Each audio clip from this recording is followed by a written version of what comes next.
My dear child, before you take even one more step in this busy, noisy, confusing world, I want you to stop for just a moment. Not because something is wrong, but because something is about to change. Something inside you is about to shift. Something deep in your heart is about to wake up, and I do not want you to miss it. So right now, wherever you are sitting, whatever you were doing before you pressed play, I want you to just breathe. Just be still. Because what you are about to hear is not just words.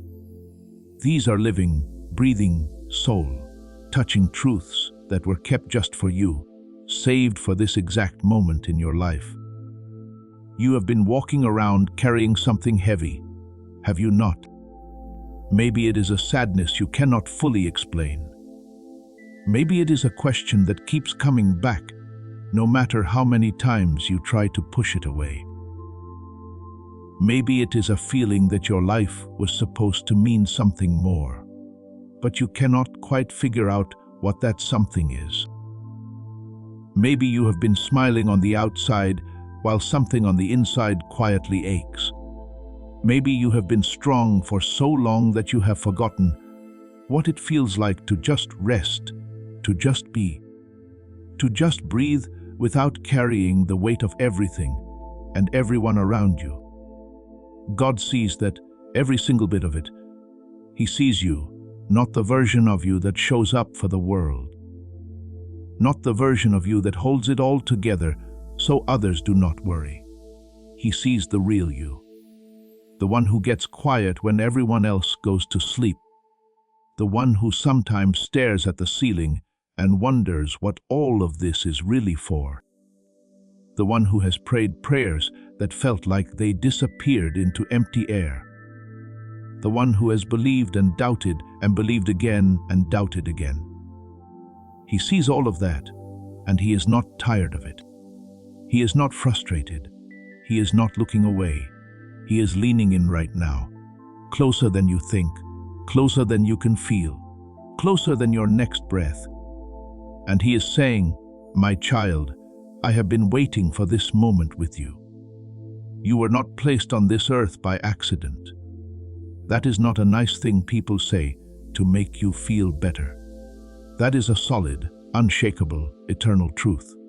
Before the mountains existed, before the oceans filled their beds, before the very first star lit up the night sky, God thought of you. He planned you. He designed every single detail about you with joy and with purpose and with love. Your laugh, your mind, the way your heart feels things so deeply, the specific kind of strength you carry, the exact kind of compassion that lives inside you. None of it happened by chance. All of it was intentional. All of it was on purpose. All of it was part of a design so beautiful and so complete that heaven itself celebrated when you arrived. Think about that for a moment. The God who created galaxies, the God who painted every sunset and carved every mountain and filled every ocean. That same God looked at the idea of you and said, "Yes, that is the one I want. That is the one I am making." And he made you with his own hands, with his own breath, with his own love poured into every part of you. You are not ordinary. You were never ordinary. The world may have told you that you are just one of billions. Just another face in the crowd. Just another person trying to get through another day. But that is the world talking. And the world does not see what God sees. The world measures worth by what you produce, what you look like, how much you have, how far you have come, how perfect you appear.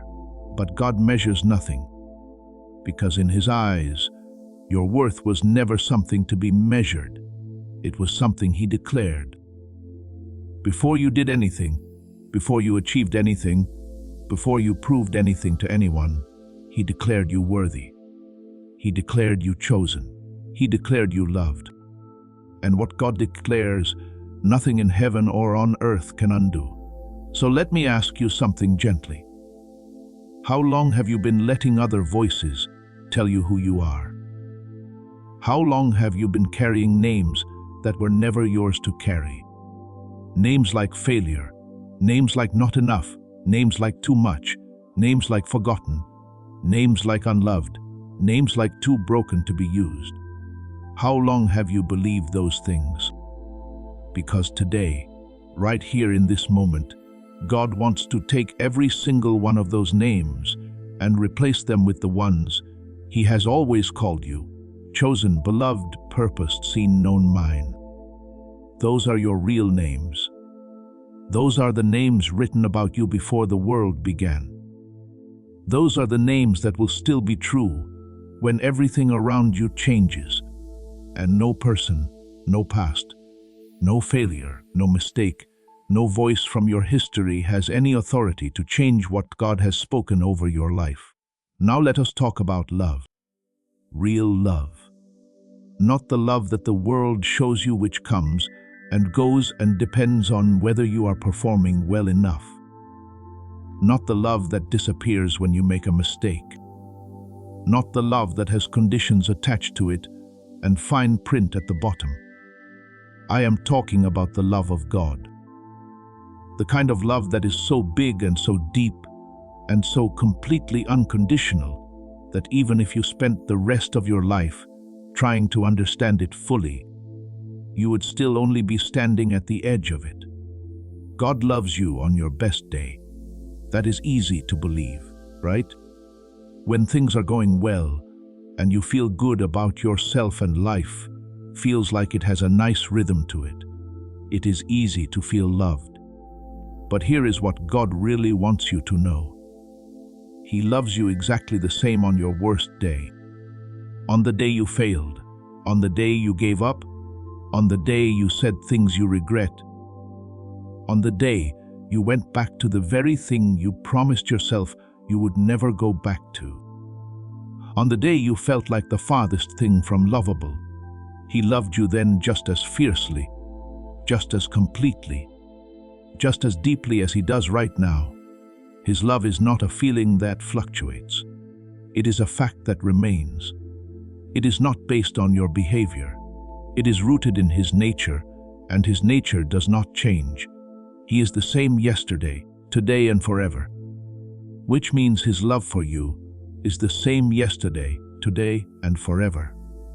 You cannot do anything to make Him love you more, and you cannot do anything to make Him love you less. You are simply fully, completely loved. Period. Full stop. Forever. There is a picture in the Bible that I want you to hold in your heart. A son who took everything his father gave him and walked away. Wasted it all. Ended up with nothing. Ended up broken and hungry and ashamed. And when he finally decided to go home, when he turned back toward his father's house with his head low and his heart full of regret, do you know what his father did?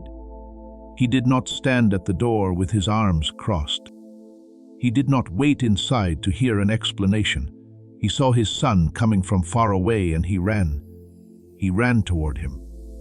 He threw his arms around him before the son could even finish his apology.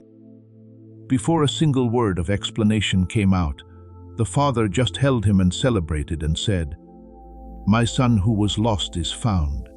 My child who was gone has come home. That is your God." That is how He responds when you turn back to Him. Not with judgment, not with a lecture, not with a list of everything you did wrong, with running, with open arms, with joy so full it spills over into celebration. He is not waiting for you to be perfect. He is waiting for you to come home. And the moment you take even one step in His direction, He is already moving toward you. You might be wondering right now, but what about everything I have done? What about all the ways I have fallen short? What about the times I knew better and chose wrong anyway? What about the things I am ashamed of? The secrets I carry? The patterns I cannot seem to break? What about all of that? And God's answer to every single one of those questions is the same. My grace is bigger. My mercy is wider. My love is stronger. There is nothing you have done that is too far gone for my redemption.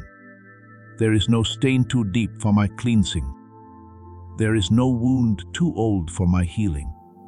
There is no door you have closed that my love cannot open again. Grace is one of the most beautiful words in existence. Grace means you receive something you did not earn and do not deserve simply because the one giving it loves you completely.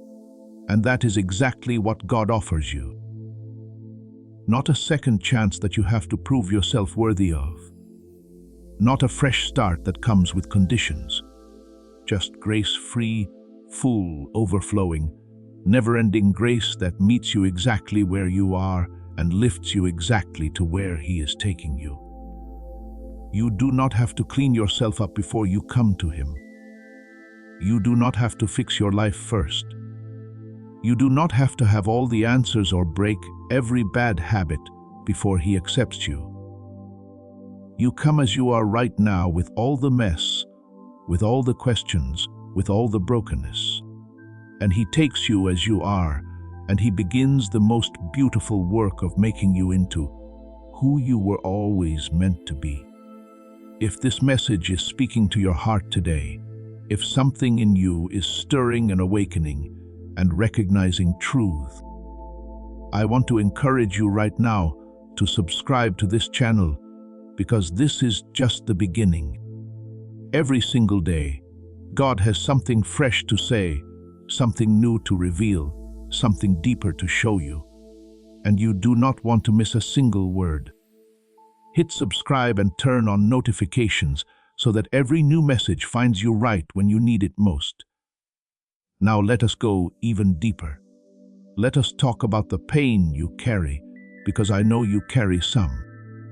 Every person who has ever lived has carried pain of some kind. Pain is not a sign that God has abandoned you. Pain is not punishment. Pain is not evidence that you did something wrong, or that your faith is too small, or that God does not care. Pain is part of living in a world that is broken. And God does not stand outside of your pain looking in. He steps right into the middle of it with you. Think about the most difficult season of your life. The hardest thing you have ever gone through. The time when you felt most alone, most broken, most without hope. Now, I want you to know this. God was there in the darkest moment of that dark season. In the hour when no one else was around, in the silence that felt unbearable, He was there sitting right beside you. Not fixing everything immediately, because sometimes the journey through the valley is itself part of the transformation. But present, fully, completely, tenderly present. He collects every tear you have ever cried. Not one falls to the ground without being gathered in His hands. He remembers every night you could not sleep. Every prayer you prayed that felt like it was disappearing into nothing. Every time you held it together on the outside while everything inside was falling apart. He was there for all of it, and He is here for this moment right now. Pain has a way of carving depth into a person that joy alone never could. The people who have been through the hardest things often carry the most wisdom, the most compassion, the most genuine understanding of what others are going through. That depth in you, the depth that came from the hard seasons, is not wasted. God uses it. He takes the very thing that tried to break you, and He turns it into the thing that helps you reach others. Your story is not a burden. It is a bridge.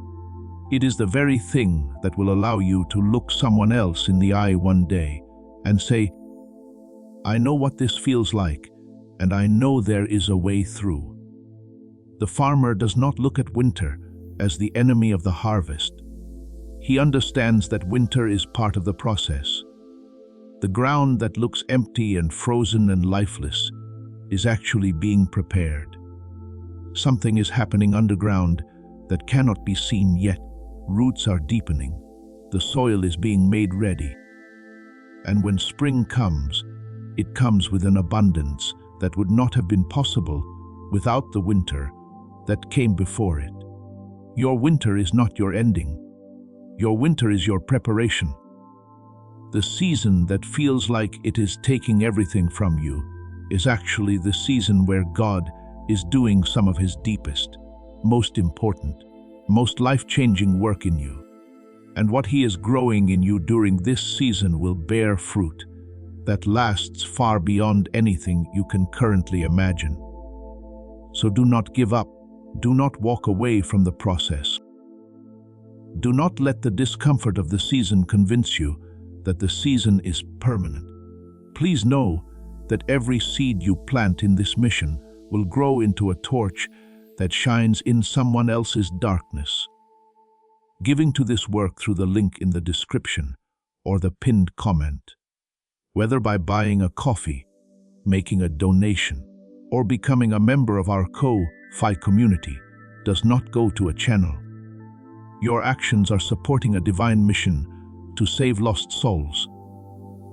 Heaven moves through willing voices, but it grows through hearts that are kind. This is what I say over you now. Each gift you give is like a stream of living water that flows into the life of someone who needs healing. Give, and it will be given to you is not just a verse for Jesus, it is a living promise that shapes your future. Allow me to invite you now with a simple act of faith. Come into this moment with purpose, with honesty, and with hope. The money you give today is not a donation.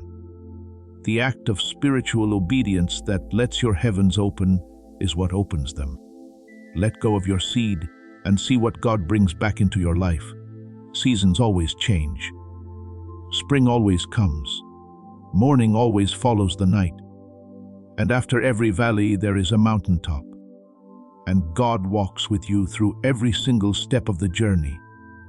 He is the God who went with Shadrach, Meshach, and Abednego into the fire, not around the fire. Not just waiting outside the fire, into it with them. And they came out on the other side, without even the smell of smoke on them. He is the God who walked with David through years of hiding in caves and running from enemies before bringing him to the throne. He had always promised. He is the God who sat with Elijah under a tree when Elijah was so exhausted and so broken that he asked for it to be over. And God did not lecture him. He let him rest. He fed him. He touched him gently and said, "Get up and eat." The journey is too great for you to make without strength. That same God is with you right now.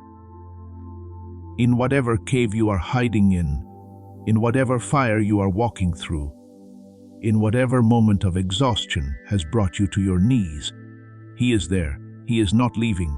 He is not sleeping. He is working on your behalf, even when you cannot see a single sign of movement. And speaking of not being able to see things, let us talk about faith. Because faith is one of the most powerful, most misunderstood, most underestimated things a human being can carry. People sometimes think faith means pretending everything is fine when it is not, or that faith means never doubting, or that faith means having some kind of perfect spiritual confidence that never wavers. But that is not what faith is. Faith is not the absence of doubt. Faith is the decision to keep trusting even when doubt is present. Faith is not the feeling of certainty. Faith is the choice to move forward even without certainty. Faith is not believing that everything will be easy. Faith is believing that God is good even when things are hard. Think about a little child learning to walk. They fall.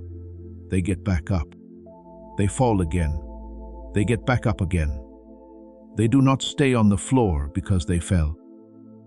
They keep trying because they can see the arms stretched out toward them. They can hear the encouraging voice calling them forward. And the parent is not angry when the child falls.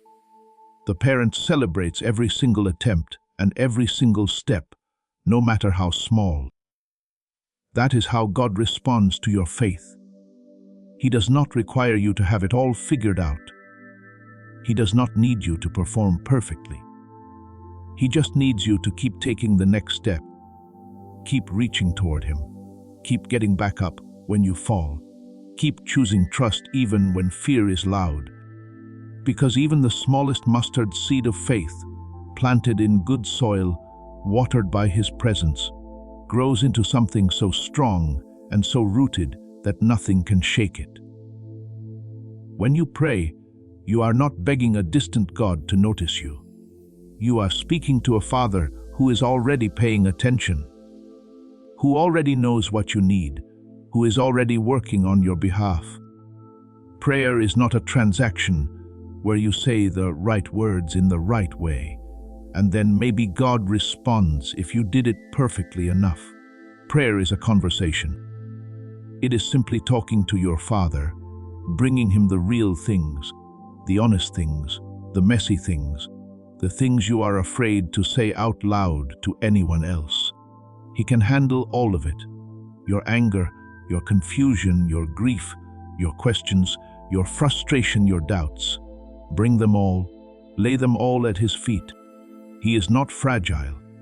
He is not offended by your honesty. In fact, He would rather have your raw, unfiltered, honest heart than a perfectly polished performance that keeps Him at arm's length. The Bible is full of people who yelled at God and questioned God and told God exactly how they were feeling. David wrote psalms that began with, "Why have you forgotten me?" And God called David a man after His own heart. Job said things in his suffering that shocked his friends, and God honored Job. Elijah told God he wanted to die, and God was gentle and fed him and kept going with him. Honesty does not push God away, it draws Him closer, so talk to Him. Not once a week, not only when things are desperate. Every day, all day. In the morning when you first wake up.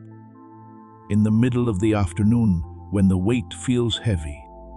At night, when the world goes quiet and your thoughts get loud, talk to Him the way you would talk to the most trustworthy, most loving, most understanding person you have ever known, because that is exactly who He is. He is not a vending machine where you put in the right prayer and out comes the answer you wanted. He is a Father who knows what you need better than you do, who loves you too much to give you everything you ask for, and too faithful to leave you without everything you truly need. His timing is not your timing. His ways are not your ways, but His heart for you is always, always, always good. Now, I want to talk to you about something that so many people struggle with in silence: identity, who you really are. Because the world is constantly trying to tell you who you should be. Social media shows you a highlight reel of everyone else's life and quietly suggests that yours is not measuring up. Comparison creeps in and steals your contentment. Labels from your past stick to you like they are permanent.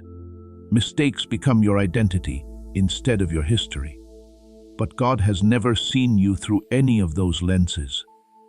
He has never compared you to anyone else. He has never measured your worth against someone else's achievements or appearance or success. He created you uniquely, specifically, deliberately different from every other person who has ever lived. And that uniqueness is not a problem to be fixed. It is a gift to be embraced. There is nobody on this planet who has your exact combination of experiences, gifts, perspectives, and heart. Nobody who sees the world quite the way you see it. Nobody who can love the people around you quite the way you love them. Nobody who can fulfill the specific purpose God placed in you. You are one of a kind, and the world needs the one of a kind version of you. Not a copy of someone else. Not a version of you that has been edited down to fit someone else's comfort. The full, authentic God designed you. Stop apologizing for taking up space. stop shrinking so that others do not feel threatened. Stop dimming your light because someone else is uncomfortable with how brightly you shine. God did not create you to be small. He did not form you to hide. He placed gifts inside you, passions inside you, a calling inside you that is meant to be expressed, meant to be seen, meant to make a difference in the world around you. You are royalty, not in the way the world defines royalty with fancy titles and material wealth, but in the truest, deepest, most lasting sense of the word. You are a child of the King and heir to a kingdom that has no end, and heirs do not beg. Heirs do not cower. Heirs do not live as though they are homeless when they have a father with an eternal home. You belong at the table. You have a place of honor. You have an inheritance that is being kept for you, guarded, protected, ready, and waiting. Walk like it, not with arrogance, but with the quiet, settled, unshakable confidence of someone who knows exactly who they belong to and exactly what has been prepared for them. Let that confidence shape the way you speak, the way you carry yourself, the way you engage with the world around you. Not performing confidence, receiving it directly from the one who made you and knows you and loves you completely. Now, let us pause here for a moment, and I want to encourage you. If this channel has been blessing your life, if these words have been meeting you in real places and bringing real comfort and real truth, please take a moment right now to subscribe. Every day there is more. Every day, God has fresh words for hungry hearts, and your heart deserves to be fed every single day. Subscribe now and share this message with someone who needs to hear it today. Your simple act of sharing could be the thing that changes someone else's entire day or even their entire life. My dear child, I want you to sit with something for a moment before we go any further. I want you to think about the most ordinary day of your life. Not a special day. Not a day when something big happened. Just an ordinary, unremarkable, completely regular day. The kind of day that blends into all the others. The kind of day you would never think to write down or remember or celebrate. And I want you to know that God was just as present on that day as He has ever been on any other. He was in the morning light that came through your window. He was in the air that filled your lungs. He was in the food that gave you strength and the ground that held you up and the heartbeat that kept going without you even having to think about it. He was in every single moment of that ordinary day because that is who He is. He is not a God who shows up only for the dramatic moments. He is a God who inhabits every breath of every day of every life, and He inhabits yours. This is something the world rarely tells you. The world wants you to believe that significance only comes from big moments, from achievements and milestones, and things worth posting about from the highlights. But God finds equal beauty in the quiet, in the faithful, in the steady, in the person who gets up every morning and chooses to keep going even when nothing feels particularly spectacular about it. That faithfulness, that quiet choosing of one more day, one more step, one more act of love or courage or trust that moves His heart deeply, more than you know.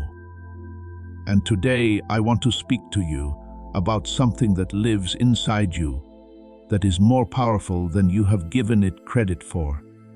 Something that God placed in you specifically, deliberately, and with great intention. It is not your talent, though your talents are real and important. It is not your intelligence, though your mind is a gift. It is something deeper.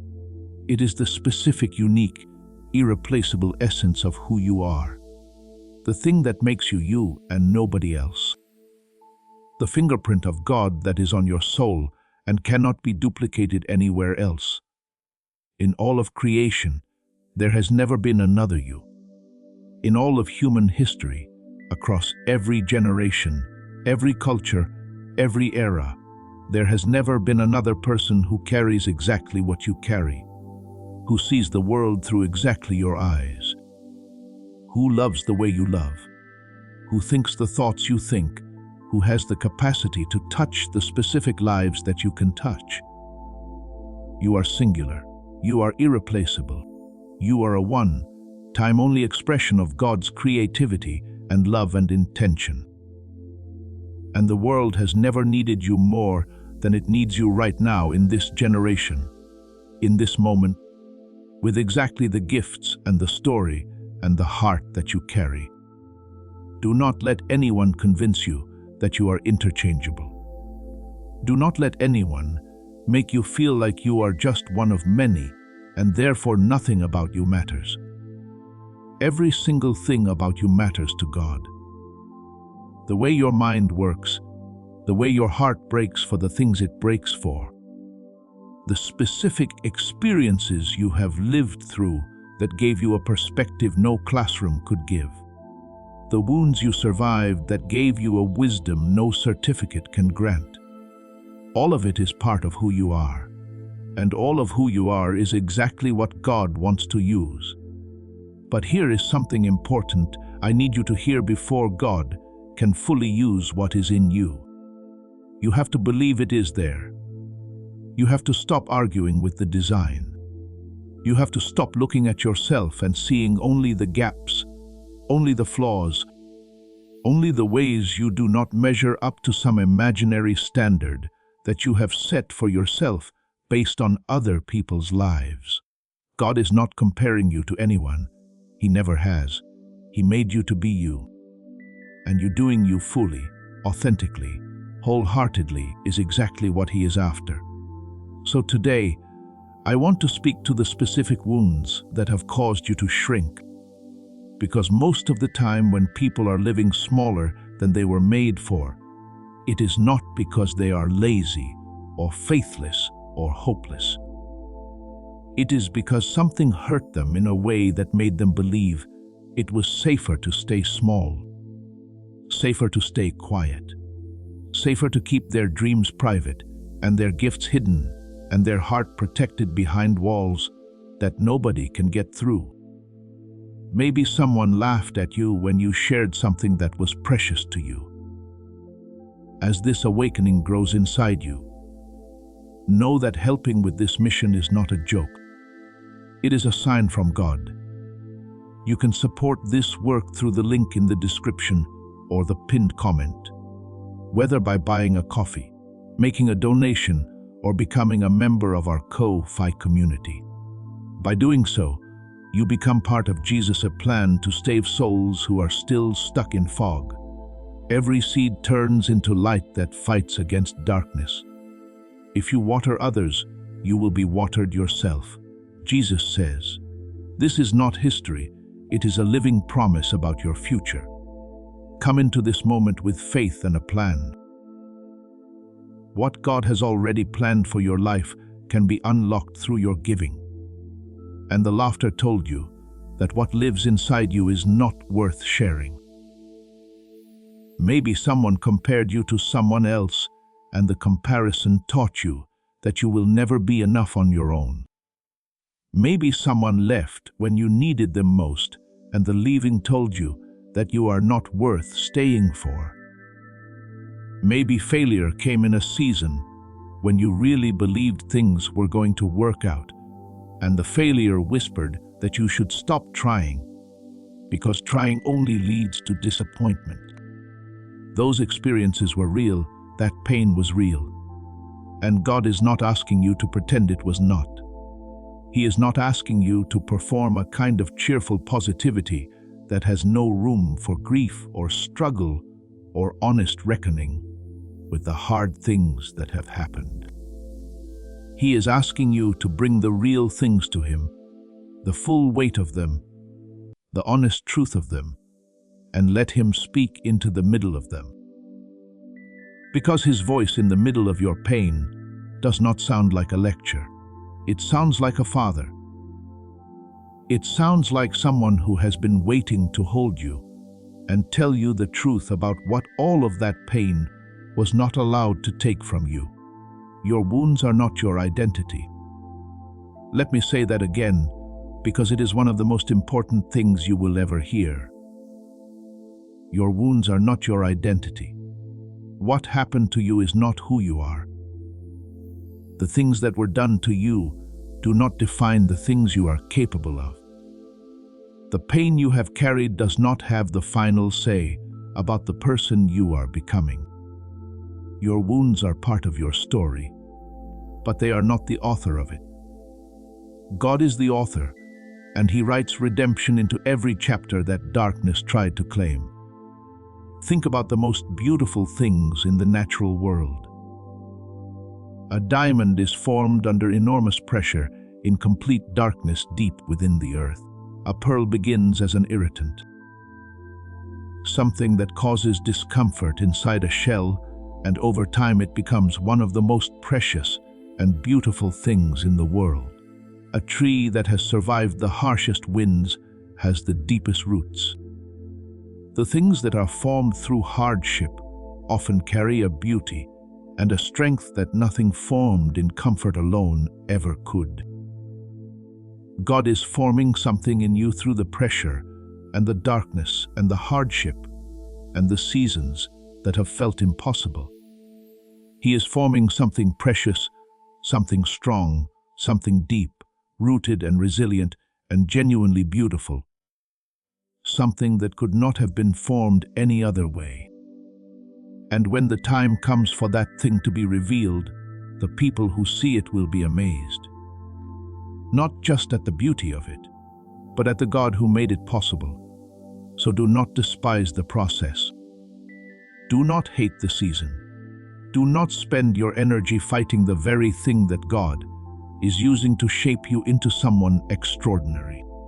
Yield to it, not passively, not without wrestling, but ultimately yield. Say to God, I do not understand this. I do not like this, but I trust you. And I am choosing to believe that you are doing something in me that I cannot yet see. That act of trust in the middle of suffering is one of the most powerful things a human being can do, and it moves heaven in ways that nothing else can. Now I want to speak to your future, because one of the greatest lies the enemy tries to plant in people's hearts is that their best days are behind them. That they missed their window, that the life they dreamed of is no longer possible, that the version of themselves they always hoped to become is out of reach now. And I want to confront that lie directly and completely. Your best days are not behind you. They are ahead of you. Not because life will suddenly become easy, not because every obstacle will be removed and every door will swing open effortlessly, but because God is not done. He is never done with a willing heart. He is never done with a life that is still breathing and still choosing and still reaching toward Him. As long as there is breath in your body, there is purpose in your days. As long as you are here, God has reason for it, and that reason is not small. Abraham was 75 years old when God called him to leave everything he knew and go to a land he had never seen. And from that step of obedience at 75, God built a nation. Moses was 80 years old when God sent him back to Egypt to confront Pharaoh and lead a nation of slaves to freedom. Noah built the ark at an age that the world would have called too old to start something new. Anna the prophetess was in her 80s when she finally saw the fulfillment of the promise she had been waiting for her entire life. God is not limited by your age. He is not limited by your circumstances. He is not limited by your history or your mistakes or the years you feel like you lost. He is the God who makes all things new, and that includes your future. So stop writing your own ending. Stop deciding in advance that certain things are no longer possible for you. Stop shrinking the canvas of your future to fit the small frame of your present circumstances. God's plans for you are bigger than your biggest dream. His thoughts toward you are more numerous than the grains of sand on the beach. His intentions for your life are good. Not just a little good, but overwhelmingly, abundantly, beyond what you could ask or imagine good. If you are watching this channel for the first time today, welcome. You are in exactly the right place at exactly the right time. And if you have been watching for a while, and these messages have been touching something real in you, please make sure you have subscribed and that you have turned on notifications. Every day there is something new.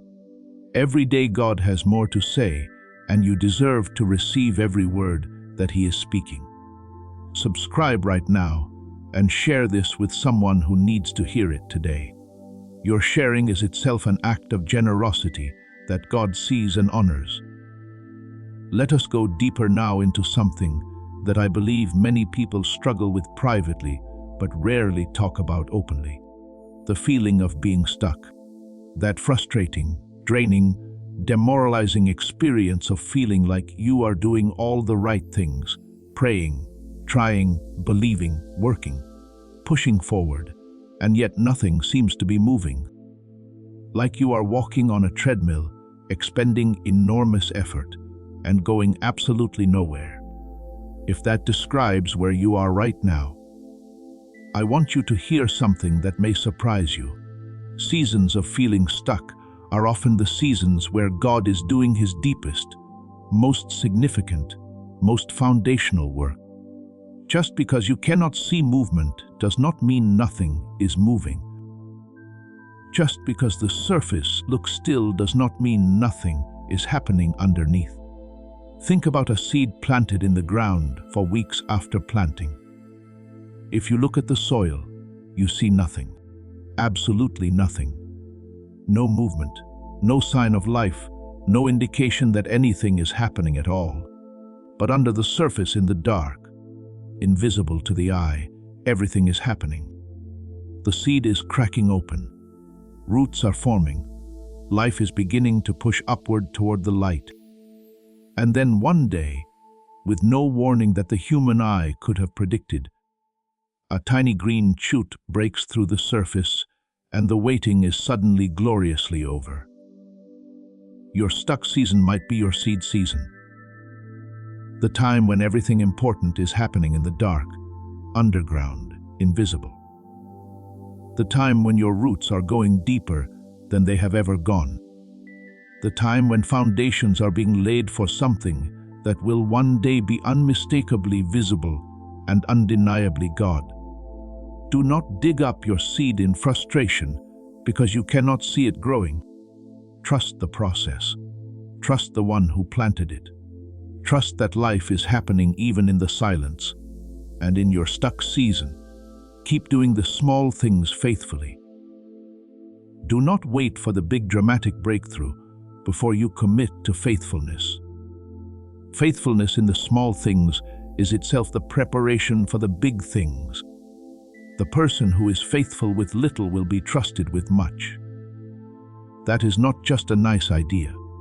That is a kingdom principle, and God takes it seriously. So keep praying even when prayer feels mechanical. Keep reading the word even when it feels dry. Keep showing up even when showing up feels pointless. Keep being kind even when kindness feels costly. Keep choosing faith even when fear is louder. Because every single one of those choices is building something in you that seasons of comfort never could. And one day when the breakthrough comes, and it will come, you will look back at the stuck season and understand it in a completely different light. You will see it not as the time when nothing was happening, but as the time when everything that matters was happening just out of sight. Now I want to talk to you about the power of your words, because this is something so many people underestimate. The things you say about yourself to yourself and over yourself have an enormous impact on the direction of your life. Not in some mystical, superstitious way, but in a very real, very practical, very profound way that science and scripture both confirm. When you consistently speak negatively over yourself, when your inner voice is a relentless critic that picks apart every mistake and amplifies every failure and predicts every disappointment, you are shaping the way your brain processes information and the way your heart engages with possibility. You are training yourself toward defeat. You are rehearsing for failure, and your life tends to move in the direction of your most dominant thoughts and words. But when you begin to align your words with what God says, when you start speaking truth over yourself, even when you do not fully feel it yet, something begins to shift. Not instantly, not dramatically at first, but slowly, steadily. The alignment of your words with God's truth begins to reshape the landscape of your inner world. And your inner world always precedes your outer world. God spoke the world into existence. He said, "Let there be light." And there was light. He said, "Let there be land." And the water separated and the land appeared. He spoke, and things that did not exist came into being. And you are made in His image, which means there is creative power in your words. Not the power to override God's sovereignty, but the power to participate in what He is building. The power to cooperate with His plans through the words you speak over your own life. Start speaking differently, not with pretense, not by denying your reality, but by choosing to speak God's reality alongside your human reality. You can say, "This situation is hard, and I believe God is working in it." You can say, "I am struggling, and I am not alone in this struggle." You can say, "I do not know how this is going to work out, and I trust the one who does." You can say, "I feel afraid, and I choose faith anyway." Both things can be true. The struggle is real, and God is real. The pain is real, and the promise is real. Hold both. Speak both, and let His truth gradually become the louder voice. Declare what He has said about you, not as a performance, not as a magic formula, but as an act of faith, as a decision to build your inner world on His word, rather than on your feelings or your circumstances or the opinions of people who cannot see what He sees. He said you are chosen, say it. He said you are loved, say it. He said you are not alone, say it. He said He has plans for you, plans for good and not for harm, say it. Let these truths become the soundtrack of your inner world, and watch what begins to change. This is a good moment to pause and ask you something. Have you been sharing these messages with the people in your life who need them? Because someone in your world right now is sitting in exactly the kind of darkness that this light was made to reach. Someone you know is asking the very questions that these words are answering. Someone in your circle is hungry for exactly this kind of truth and does not know where to find it. And you could be the one who puts it in front of them. Not with pressure, not with a lecture, just with a simple, genuine, "This helped me, and it might help you too." Share this video today. Let God use your act of sharing to reach a heart that He has already been pursuing.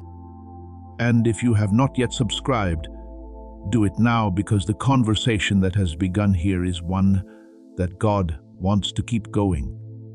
Every day, every week, one fresh word after another, building on each other, taking you deeper, bringing you higher, growing you into the fullness of everything He made you to be. You are about to enter your divine future. Remember that this message does not end with you. People can use your breakthrough to get where they need to go. Through the link in the description or the pinned comment, whether by buying a coffee, making a donation, or becoming a member of our Ko-Fi community, you can help this mission. By doing so, you are sowing into the awakening, deliverance, and restoration of souls who are still trapped in darkness. This is not poetry when Jesus says, "Give, and heaven will open over you." Every seed you plant turns into oil for your destiny, fire for your calling, and safety for your family. Now is your time, my child. Have faith, and as you do, watch God multiply what you let go of. Let us now speak about something that touches every single human heart without exception. The longing for peace, not the absence of conflict, not the kind of calm that only exists when everything in your life is going perfectly, but the deep-settled soul-level peace that does not depend on circumstances. The kind of peace that guards your heart, even in the middle of the storm. The kind of peace that passes understanding because it does not make logical sense, given what is happening around you. And yet it is completely undeniably real. That peace is not something you manufacture. It is not something you achieve through enough meditation or enough positive thinking or enough self-discipline. It is something you receive. It is a gift. It is the supernatural presence of God settling into the depths of your soul and saying, "I am here. You are held. It is going to be okay." Not because the circumstances say so, but because I say so and I am bigger than the circumstances. Jesus said, "My peace I give to you, not as the world gives." The world gives a kind of peace that is completely conditional. The world's peace says, "I will be okay if everything works out the way I want. I will be okay if the diagnosis comes back clear. I will be okay if the relationship is restored. I will be okay if the finances turn around." The world's peace is always one bad news away from evaporating. But Jesus said the peace he gives is different from that. It is the peace that holds you together, even when the diagnosis is not what you hoped, even when the relationship does not get restored, even when the finances do not immediately turn around, because it is rooted not in what is happening, but in who He is, and who He is does not change. The peace of God is available to you right now in the middle of whatever you are facing. You do not have to wait until your circumstances improve to access it. You access it by turning your attention toward Him, by taking your eyes off the overwhelming waves and fixing them on the one who has authority over every wave that has ever existed. By choosing moment by moment to trust what He has said over what your circumstances are screaming. This is not a passive thing. It is an active, intentional, sometimes costly choice. The choice to trust when trusting is hard. The choice to rest when anxiety says you should be striving. The choice to breathe when panic says you cannot afford to slow down. But every time you make that choice, every time you deliberately turn toward Him in the middle of the storm, something shifts. The peace begins to come. Not always dramatically. Sometimes it is just a tiny degree of settling in the center of the chaos, but it is real, and it grows, and it becomes over time the most defining characteristic of your inner life. People will notice it. They will not always be able to name what they are seeing, but they will notice that there is something about you that is different. A steadiness, a groundedness, a quality of being unshakable, even when everything around you is shifting. And when they ask about it, and they will, you will have something real to tell them. Not a theory, not a philosophy, a lived experience of the God who gives peace that passes understanding.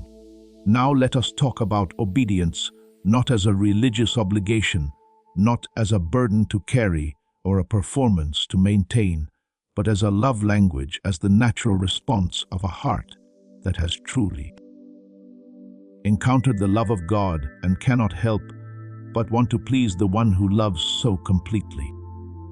When you really understand what God has done for you, when the cross stops being a religious symbol and starts being the most personal, most costly, most breathtaking act of love you have ever encountered. Obedience stops feeling like a demand and starts feeling like a desire. You want to live in a way that honors Him, not because you are afraid of what will happen if you do not, but because you are moved by what He has already done. Obedience is also deeply connected to your own well-being. God's commands are not arbitrary rules designed to limit your fun or restrict your freedom. They are the wisdom of the one who designed you, who knows exactly how you are built, who understands what you need to flourish and what will ultimately harm you. When a loving parent tells a small child not to touch the hot stove, that instruction is not oppression. It is protection rooted in love and knowledge. When God says, "Walk this way," it is because He can see the road ahead and He knows what that road leads to. The things He calls you toward: love, honesty, generosity, faithfulness, forgiveness, humility. These are not the things that diminish your life. They are the things that expand it. They are the things that make you more fully yourself, more fully human, more fully the person He designed you to be. The things He calls you away from are not the things the world has labeled fun and freedom. They are the things that ultimately chain you, that slowly hollow you out, that promise satisfaction and deliver emptiness. He sees it, He knows it, and He loves you too much to stay silent about it. So when His word says something that challenges you, when His Spirit convicts you of something that you would rather hold on to, do not harden your heart. Do not push it away, lean in. Listen, trust that the discomfort of obedience is far less costly than the damage of disobedience. And trust that on the other side of surrender, there is always more life, more freedom, more joy than you had before. God does not ask for your obedience because He needs it. He asks for it because He knows what it unlocks in you. Every yes to Him is a door that opens. Every act of trust and obedience is a step deeper into the abundant life He promised. An abundant life does not mean perfect circumstances. It means a fullness of heart that circumstances cannot take away, a richness of purpose that difficulty cannot erase, a depth of love that loss cannot permanently diminish. That is what obedience leads to, not a narrow, joyless existence, a wide, full, gloriously purposeful one. Let me speak now to those of you who are in the middle of a battle, not a metaphorical one, a real one. The kind that wakes you up at 300 in the morning with your heart pounding. The kind that has you exhausted, not just physically, but spiritually. The kind that has been going on so long that you are not sure how much more you can take. The kind that has made you question things you used to be sure about. I want you to know that the battle you are in is not evidence of God's absence. It is often evidence of your significance. The enemy does not waste his energy attacking people who are not a threat. He does not spend resources trying to derail people who are not heading somewhere that matters. The intensity of the opposition you face is frequently proportional to the significance of what God has placed in you and what He is calling you toward. That does not make the battle easier, but it does make it meaningful. You are not fighting a random battle. You are in a war with a purpose. And here is the most important thing you need to know about this battle. You are not fighting it alone. And you are not fighting it without a predetermined outcome. The God who is with you is not worried. He is not pacing in heaven wondering how this is going to turn out. He has already written the ending. He already knows the outcome. and the outcome is your victory, not because you are strong enough, but because He is. He goes before you into every battle. He stands behind you as your rear guard. He is on your right hand and on your left. You are surrounded by His presence. The enemy may be loud, but he is not sovereign. He may be relentless, but he is not omnipotent. He may be cunning, but he is not all-knowing. And the God who fights for you is all of those things and infinitely more. So stand. When you want to run, stand. When you want to give up, stand. When the fear is overwhelming and the exhaustion is real and the end seems nowhere in sight, stand not in your own strength. In His plant your feet on His promises, lift your voice in worship. Even when worship costs you something, because worship is not just an expression of faith. It is a weapon. It shifts the atmosphere. It reminds the enemy of who your God is, and it reminds you too. The battle belongs to God, and what God fights, He wins. Every time without exception, He has never lost a battle on behalf of His child. He has never looked at a situation and said, "I am not sure how to handle this." He has never been surprised by anything the enemy has thrown at you. He has already accounted for every attack, and He has already prepared the response. Trust Him. Lean on Him. Rest in Him even in the battle, because the rest of faith is itself a form of warfare. It declares that you trust your commander, and you are not moved by the enemy's noise. And here is something beautiful that I want you to hold. The trials you survive become the testimonies that set others free. The battles you endure and come through with your faith intact become the very stories that give other people the courage to hold on. Your struggle has a purpose beyond your own life. Your breakthrough will become someone else's roadmap. Your testimony will become someone else's hope.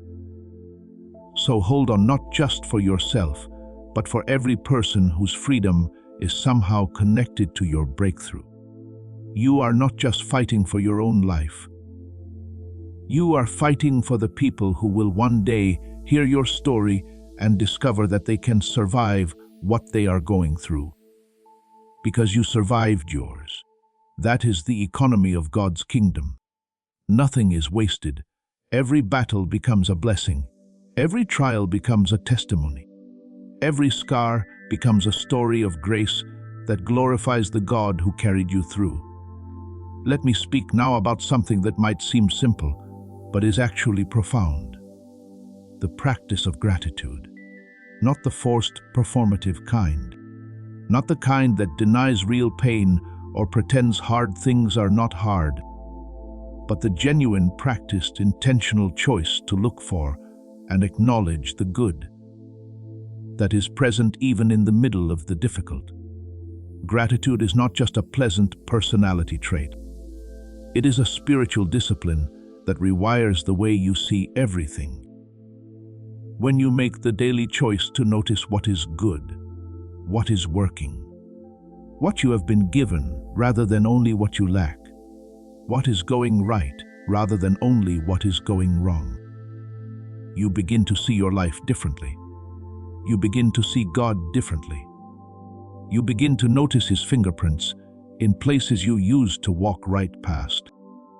A grateful heart is a healthy heart, not just emotionally, spiritually. Gratitude keeps your heart soft and open.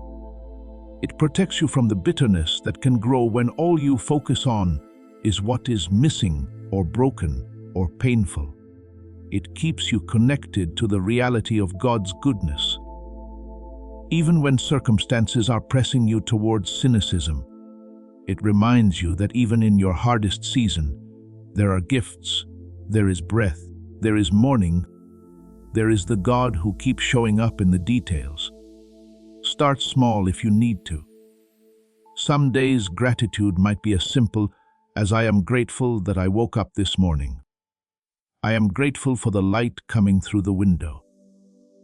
I am grateful for the friend who texted me just to check in. I am grateful for this message that reminded me I am not alone. Start wherever you are, but start because a grateful heart is one that God loves to fill. And the more you practice gratitude, the more you will find that there is so much more to be grateful for than you initially thought. Now I want to speak to you about legacy, about the life you are building, not just for yourself, but for the people who will come after you. Because every choice you make is echoing forward in time in ways you cannot fully see. The values you live by are being absorbed by the people watching you. The faith you demonstrate in hard seasons is being recorded in the hearts of those around you. The love you show, even when it is inconvenient, even when it costs you, is leaving a mark that will outlast you by generations. Please know that every seed you plant in this mission will grow into a torch that shines in someone else's darkness. Giving to this work through the link in the description or the pinned comment, whether by buying a coffee, making a donation, or becoming a member of our Fi community, does not go to a channel. Your actions are supporting a divine mission to save lost souls. Heaven moves through willing voices, but it grows through hearts that are kind. This is what I say over you now. Each gift you give is like a stream of living water that flows into the life of someone who needs healing. Give, and it will be given to you, is not just a verse for Jesus, it is a living promise that shapes your future. Allow me to invite you now with a simple act of faith. Come into this moment with purpose, with honesty, and with hope. The money you give today is not a donation. The act of spiritual obedience that lets your heavens open is what opens them. Let go of your seed and see what God brings back into your life. You are building something with your life. Every day, whether you intend to or not, you are contributing to a legacy. The question is not whether you will leave one. The question is what kind it will be. And you get to make choices every day that shape the answer to that question. You get to choose what you prioritize, what you invest your time and energy and love in, what you stand for when it costs you to stand, what you refuse when refusing is the harder path with legacy in mind, not in a way that makes you anxious or self-conscious, but in a way that gives your ordinary daily choices an eternal weight. The kindness you show your children is forming the kind of adults they will become. The integrity you demonstrate in your work is building a reputation that will open doors long after the specific job is over. The faithfulness you bring to your relationships is creating a culture of trust around you. The faith you choose to live by in public and in private is pointing people toward the God who deserves all the glory. You matter more than you think. Your life ripples outward in ways that are invisible to you. The people watching you, and more people are watching than you realize, are being shaped by what they observe. So live intentionally, live with the awareness that what you do in ordinary moments is the material from which legacies are built. And let that awareness inspire you not to perfection, but to faithfulness, not to performance, but to genuine, wholehearted, God-honoring living every single day. Now, I want to spend some time speaking to the dreams that you have quietly carried, the ones you do not tell many people about because they feel too big or too unlikely or too vulnerable to expose to skepticism. The ones that have lived in the back of your heart for years. The ones that you sometimes push back down because the gap between where you are and where that dream would take you feels impossibly large. Those dreams are not accidents. They are not self-generated wishful thinking. The deep, persistent, specific dreams of your heart were very often placed there by God Himself. Not all of them. Some dreams come from ego or comparison or the wrong motivations. But the ones that keep coming back, the ones that are connected to blessing other people and to bringing something genuinely good into the world, those deserve your attention. Those deserve to be taken seriously, because the God who placed a dream in a heart is perfectly capable of making a way for it to be fulfilled. Do not bury your dreams. Do not make peace with their absence before God has spoken. Do not decide on His behalf that a dream is too big or too late or too unlikely. Bring it to Him. Lay it before Him. Ask Him to confirm what is from Him and redirect what is not, and then hold it in open hands. Not grasping at it so tightly that you would compromise your integrity or your values to make it happen, but holding it with faith and patience and the willingness to let it be fulfilled in His timing and His way. His timing is always more perfect than yours. Abraham waited 25 years for the son God promised him. Joseph spent years in a pit and a prison before he stood in the place of authority that his dreams had shown him. David was anointed king long before he sat on the throne. The gap between the promise and the fulfillment is not evidence of God's failure. It is evidence of God's process. He is not just interested in getting you to the destination. He is deeply invested in who you become on the journey. And sometimes the journey takes longer than you planned, because there are things in you that need to be formed before you are ready to carry what He has prepared. So keep dreaming, keep believing, keep your heart open to possibility, and keep trusting the one who put the dream there in the first place. He has not forgotten it. He has not abandoned it. He has not moved on to someone else. It is still there in His plans, still part of His purpose for your life, still coming. And when it arrives, it will be more than you imagined, because it will come wrapped in the glory of God, rather than the striving of man. We are coming toward the end of this message, and I want to close with something very simple and very personal. God loves you not as a theological concept, not as a religious statement, as a living, breathing, completely personal reality. He loves you specifically, particularly individually, completely, and without end. And He is not finished with you. He is not done speaking to you, guiding you, shaping you, loving you, using you, blessing you. He is just getting started. Every day that you wake up is a day that He has purposed. Every breath you take is a gift He has given. Every morning is a new beginning that He has prepared. And He meets you in it every single time with fresh mercy, with renewed grace, with a love that never gets tired or distracted or diminished. You are not walking through life alone. You never have been.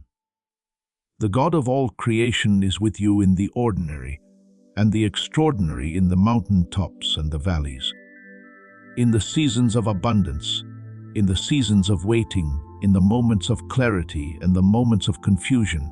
He is with you. He is for you. He is at work in you, and He is not going anywhere. So rise up, my dear child. Take this truth and carry it with you into the rest of your day, into the rest of your week, into the rest of your life. You are chosen, loved, purposed, and accompanied by the greatest being in all of existence. And that changes everything. That makes your ordinary extraordinary. That makes your small significant. That makes your uncertain safe, because the one who holds all things holds you. And He holds you well. Come back tomorrow. There is more He wants to say, more He wants to reveal, more He wants to pour into your hungry, open, beautiful heart. Subscribe to this channel and let every new message find you ready to receive. Share today's message with someone who needs it. And in the comments below, tell me what God spoke to you today. What truth landed in your heart? What lie got broken? What hope was stirred? Share it. Let your declaration become an anchor for your own soul and a light for someone else. You are loved, my dear child. More than you know, more than you can hold, more than this language can fully express. But God is not limited by language. He speaks directly to the heart. And right now, He is speaking to yours. Listen, receive, believe, and go live the extraordinary, purposed, beloved life that you were always made for. Let us talk now about your calling, your purpose, the specific God-ordained reason you are here on this earth at this exact moment in history. Because you were not born into this time by coincidence. God placed you here deliberately in this generation, in this culture, with these specific people around you. He looked at all of human history and He said, "This is where I need that one. This is the moment where their specific gifts and their specific story and their specific heart will make the biggest difference. You have a role to play that nobody else can play. You have a contribution to make that the world cannot receive from anyone but you. And that calling does not require you to be famous. It does not require you to have a massive platform or a huge following or a title that impresses people. Your calling might be to love your family with an extraordinary kind of faithfulness. Your calling might be to bring hope into the workplace you walk into every morning. Your calling might be to be a steady, trustworthy presence for the people in your neighborhood or your community or your circle of friends. Your calling might be something that the world never sees or applauds, but that heaven watches with great joy and great pride. Do not measure your purpose by the world's standards of success. Do not wait until you feel qualified enough or prepared enough or ready enough. God has never waited for people to feel ready before He called them. Moses said he could not speak well. God said, "Go anyway." Gideon said he was the least of the least. God said, "You are a mighty warrior." Jeremiah said he was too young. God said, "I will put my words in your mouth." Mary was a teenager with no status or power. God said, "You will carry the Savior of the world." God's calling does not depend on your qualifications. It depends on your availability, your willingness to say yes, your decision to trust Him enough to take the first step, even when you cannot see where the path is leading. Because the path reveals itself step by step to those who are willing to walk by faith rather than by sight. And here is the thing about stepping out in faith. It does not always look dramatic. It does not always feel like a mountaintop moment full of goosebumps and clarity. Sometimes stepping out in faith looks like getting up one more time when everything in you wants to stay down. Sometimes it looks like choosing kindness when you are tired. Sometimes it looks like saying a prayer when prayer feels pointless. Sometimes it looks like holding on for one more day when every part of you wants to let go. Those quiet acts of faithfulness matter to God more than you know. He sees every one of them. He records every one of them. He honors every one of them in ways that are not always immediately visible, but that are building something in you and around you that is real and lasting and significant. You are not behind. You have not missed your window. You have not been passed by or left out or forgotten. God's timing for your life is not something you can ruin by taking a detour. He is the God of redemption, which means He takes every wrong turn and every delay and every detour, and He weaves them into the road that leads exactly where He intended you to go all along. Nothing is wasted. Not one single experience, not one single season, not one single mistake. All of it is raw material in the hands of a God who makes all things work together for the good of those who love him. So stop looking back at the time you think you lost and start looking forward to the future that God is building for you. Stop mourning the doors that closed and start watching for the ones he is about to open. Stop measuring your progress by the standards of people who do not know your story, and start trusting the assessment of the one who wrote it. He is the God who gives beauty for ashes. He is the God who opens rivers in the desert. He is the God who brings dry bones back to life. He is the God who turns what was meant to destroy you into the very platform from which your greatest testimony is proclaimed. As this awakening grows inside you, know that helping with this mission is not a joke. It is a sign from God. You can support this work through the link in the description or the pinned comment, whether by buying a coffee, making a donation, or becoming a member of our Ko-Fi community. By doing so, you become part of Jesus' plan to save souls who are still stuck in fog. Every seed turns into light that fights against darkness. If you water others, you will be watered yourself. Jesus says, this is not history. It is a living promise about your future. Come into this moment with faith and a plan. What God has already planned for your life can be unlocked through your giving. What the enemy meant for evil, God will use for good. What the world wrote off is finished. God is just getting started with. What you have mourned is lost. He is preparing to restore in ways that will leave you breathless. Now, I want to speak to something very specific.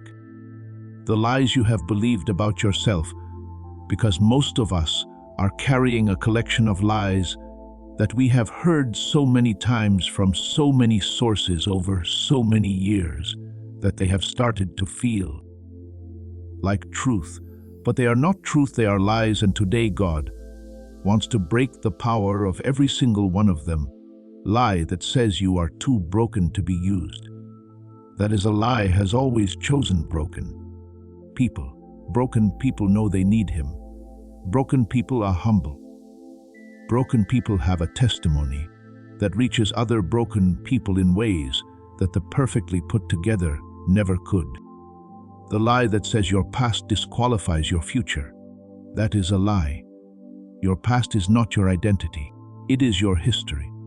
And God is in the business of taking histories full of regret and mistakes and turning them into testimonies full of grace and redemption and miraculous transformation. The Apostle Paul spent years persecuting Christians before he became the man who wrote most of the New Testament. Your past is not too dark for God's light to reach it. The lie that says nobody truly sees you or values you, that is a lie. God sees you with such attention and such love that he knows the number of hairs on your head. He sees the details of your days that nobody else notices. He values you so highly that he considered the life of his own son a worthy price to pay for your redemption. You are seen. You are valued completely and eternally. The lie that says you will never change, that this is just who you are, that the patterns you struggle with are permanent, that is a lie. God is in the business of transformation. He does not just forgive you and leave you the same. He transforms you from the inside out slowly, consistently, powerfully. He changes the way you think, the way you respond, the way you love, the way you see yourself and the world around you. Change is not only possible for you, it is promised for you. The lie that says God is disappointed in you, that is a lie. He is not sitting in heaven shaking his head at you. He is not keeping a tally of your failures. He is not waiting for you to mess up so he can prove a point. He is for you completely, wholeheartedly, enthusiastically for you. He wants you to win. He is cheering for you. He is working on your behalf. He is the most committed advocate you will ever have. Replace every lie with truth. not by mustering up positive thinking or trying to convince yourself of something you do not feel, but by going back to what God has said. His word is the antidote to every lie. His truth is the weapon that breaks the power of every false belief. Fill your mind with what he says. Speak it out loud. Let it become the foundation your life is built on. And now let us talk about one more thing that is absolutely vital. Community, belonging, the reality that you were not designed to do this life alone. God created human beings for connection. From the very beginning, he said it is not good for man to be alone, and that truth goes far deeper than romantic partnership. It speaks to the deep human need for genuine, real, honest community, where you are known and still loved, where you can be real without fear of rejection, where you can receive and give and grow together. You need people in your life who will speak truth to you when you need to hear it and comfort you when you need that too. People who will pray with you and for you. People who remind you of who God says you are when you have forgotten. People who will not let you give up on yourself, even when you are ready to. And you have something to give to others in that same way. Your presence matters in someone else's life more than you know. Do not let past hurts from people push you into permanent isolation. Yes, people disappoint, people fail, people sometimes wound the very ones they should protect. And that pain is real, and it deserves to be grieved. But the answer is not to close yourself off from all human connection forever. The answer is to let God heal the wounds, and then trust him to lead you to the right people, to the safe people, to the ones who will honor the heart he has given you.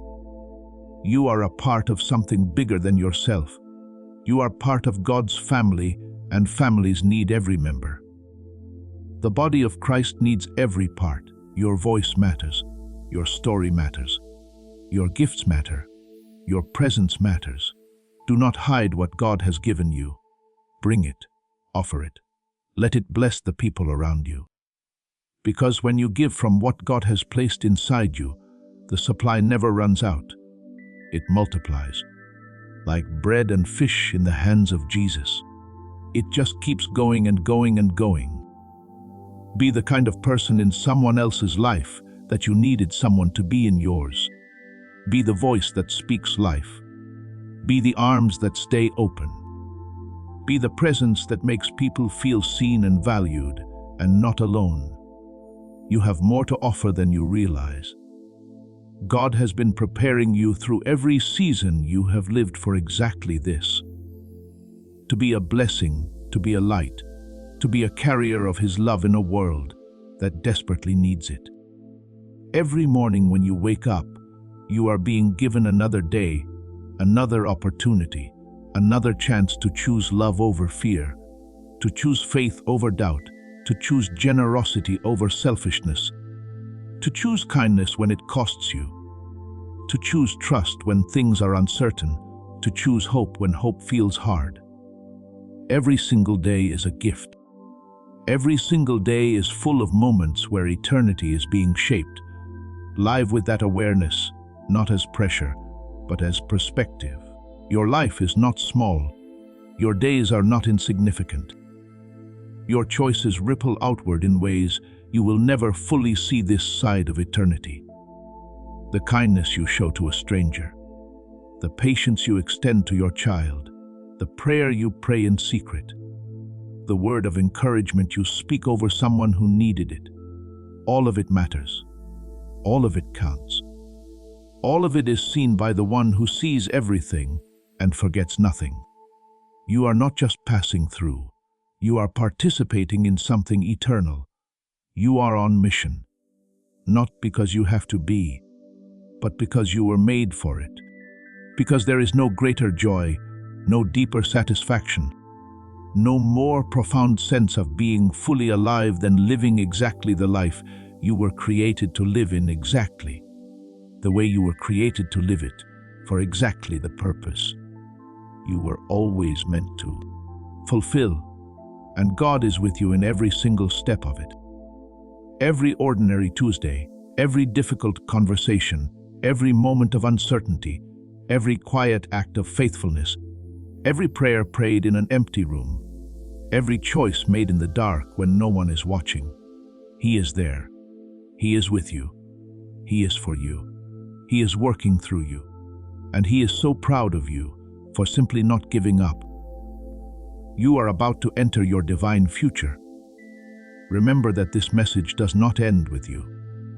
People can use your breakthrough to get where they need to go. Through the link in the description or the pinned comment, whether by buying a coffee, making a donation, or becoming a member of our Ko-Fi community, you can help this mission. By doing so, you are sowing into the awakening, deliverance, and restoration of souls who are still trapped in darkness. This is not poetry when Jesus says, "Give, and heaven will open over you." Every seed you plant turns into oil for your destiny, fire for your calling, and safety for your family. Now is your time, my child. Have faith, and as you do, watch God multiply what you let go of. Do not stop now. Do not let this moment pass without letting it truly land in your heart. Let God's voice be louder in your life than every other voice that has ever spoken. Let His truth be the foundation you build everything else on. Let His love be the thing that changes how you see yourself and how you treat others and how you face every day that comes. You were chosen before time began. You are loved beyond what words can hold. You are purposed for something only you can do. You are never alone, and you never will be. You are being transformed day by day into the fullness of who God always intended you to be. And the story He is writing with your life is more beautiful, more powerful, more redemptive than anything you could write for yourself. Believe it, receive it, live it, share it, and come back tomorrow, because God is not done speaking. He never runs out of things to say to a heart that is open and willing and hungry for more. This channel exists as a place where heaven speaks and hearts listen, and you belong here every single day. Now, let me close this message with the most important truth of all. God is not finished with you. He has not written the last page of your story. He is not looking at your life and seeing a dead end. He is looking at your life and seeing a beginning, a beautiful, redemptive, glory-filled beginning that is only just getting started. The best chapters of your life are still ahead. Not because circumstances will always be easy, but because you are walking with a God who makes all things new, who redeems what was lost, who restores what was broken, who turns mourning into dancing and ashes into beauty, and broken things into testimonies that shake the world. So rise up, my dear child. Lift your head, open your hands, say yes to the God who has been saying yes to you since before time began. The road ahead is not empty. It is full of His presence, His provision, His purpose, and His love. And every single step you take on that road, He will be walking right beside you. Never leaving, never sleeping, never giving up on you, always faithful, always near, always working, always loving. That is who He is, and that is who He will always be for you today, tomorrow, and forever.